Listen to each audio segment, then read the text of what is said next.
আল্লাহ তাআলা কোরআনের মধ্যে বলেছেন যে তুমি কি তাকে দেখেছো যে তার কামনা বাসনাকে ইলাহ বানিয়ে নিয়েছে? তুমি কি তার যে কামনা বাসনাকে ইলাহ বানিয়েছে তার জিম্মাদার হবে?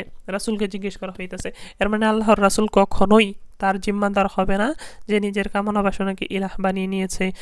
কামনা বাসনাকে ইলাহ বানানো মানে আমার মন চাইছে আমি নামাজ পড়বো, মন চাচ্ছে নামাজ পড়বো না, মন চাচ্ছে পর্দা করবো, মন চাচ্ছে পর্দা করবো না, অর্থাৎ মাই লাইফ মাই রুলস। যখন মুসলমান এই কথা বলবে সে তার মুসলমানিত্ব থেকে বেরিয়ে যাবে, কারণ আল্লাহ রাসূল সাল্লাল্লাহু আলাইহি ওয়াসাল্লাম বলেছেন আপনি হয়তো বলতে পারবেন ভাই এত কিছু মাইন্না কি চলা যায়, এটা করো সেইটা করো, সেটা করো না, এটা করো না, সেটা করো না, জীবনটাকে তো একটা বস্তাবন্দি করে দিল। আরে আল্লাহ রাসূল নিজেই তো বলেছেন আদ-দুনিয়া সিজনুল মুমিন ওয়া জান্নাতুল কাফির।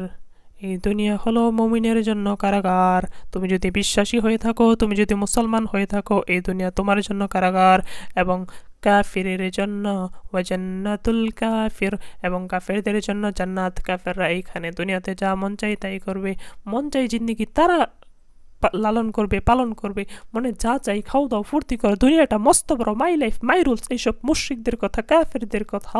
মুমিন কখনো এই কথা বলতে পারে না। মুমিন হচ্ছে আল্লাহর দাস, তার কাজ হচ্ছে দাসত্ব করা, আল্লাহর রাসূলের নিয়ম অনুযায়ী আল্লাহর নৈকট্য হাসিল করা। আল্লাহর রাসূল স্বয়ং বলেছেন দুনিয়া সিজনুল মুমিন ওয়া জান্নাতুল কাফির। দুনিয়া মুমিনের জন্য কারাগার। ভাই কারাগারে আছি, এত সুখ করার সুযোগ নাই। যতটুকু বাউন্ডারি দিয়ে দেওয়া হয়েছে শরিয়ার সীমার মধ্যে থেকে তুমি ফুর্তি করো, তুমি মজা করো, কোনো নিষেধ নাই, কিন্তু এর বাইরে যাওয়া যাবে না। দ্বিতীয় কথা, নিজেকে পরিবর্তন যদি করতেই হয় একমাত্র আল্লাহর জন্য পরিবর্তন করা যায়, মানুষের জন্য পরিবর্তন করিও না।